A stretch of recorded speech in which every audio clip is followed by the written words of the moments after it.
यहाँ आज भी बात की जाती है तो किसकी? राम राज्य की, अन्य किसी राजा की हम बात नहीं करते। जबकि इतिहास में तो इतने इतने राजा हुए हैं। राम जी के पिताजी ही इतने अच्छे राजा हुए, दशरथ जी, उनका कोई नाम नहीं लेता। राजा तो बोले राम, क्यों? बोले राम जी ने 11,000 वर्ष तक राज्य किया है, वाल्मीकि रामायण के अनुसार, और भागवत के अनुसार 14,000 वर्ष। अब यही भेद उत्पन्न हो जाता, आप कहोगे कि 14,000 सही है कि 11,000 सही है? तो विद्वान कहते हैं कि 14,000 भी सही है और 11,000 भी सही है। क्यों?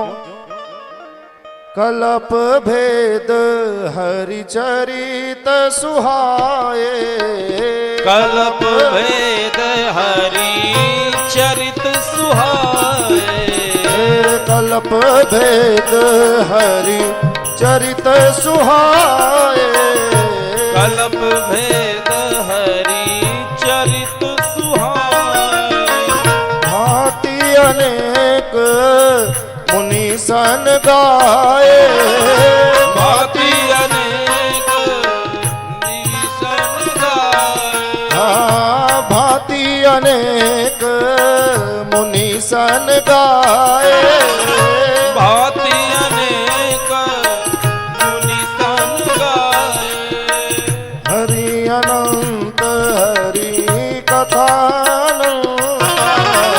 हरि अनंत हरि कथा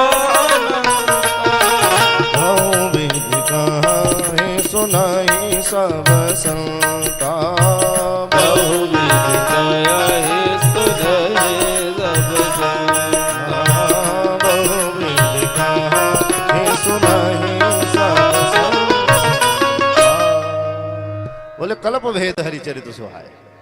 जिस कल्प की बात व्यास जी कर रहे हैं उस कल्प में राम जी 14,000 वर्ष तक राज्य किए, और जिस कल्प की बात वाल्मीकि जी कर रहे हैं उस कल्प में भी 11,000 वर्ष तक रहे। 10 वर्ष सहस्राणि 10 वर्ष शतानि च रामो राज्यम उपासित्वा ब्रह्मलोकम गमिष्यति।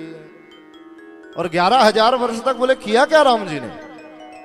वाल्मीकि जी लिख रहे हैं कि राम जी ने किसी देवता की उपासना नहीं की, तो रामो राज्यम उपासित्वा, राम जी ने अपने राज्य की उपासना की, किसी देवता की उपासना नहीं की राम जी ने। इसलिए बोले आज तक अगर कहीं बात होती है तो राजा कैसे हो? बोले राम जी जैसे, जिन्होंने सदा प्रजा का हित किया, प्रजा पालन में ही अपना समय व्यतीत किया। राजा का अपना कोई सुख नहीं होता, राजा का अपना कोई दुख नहीं होता। इसलिए उन सभासदों ने कहा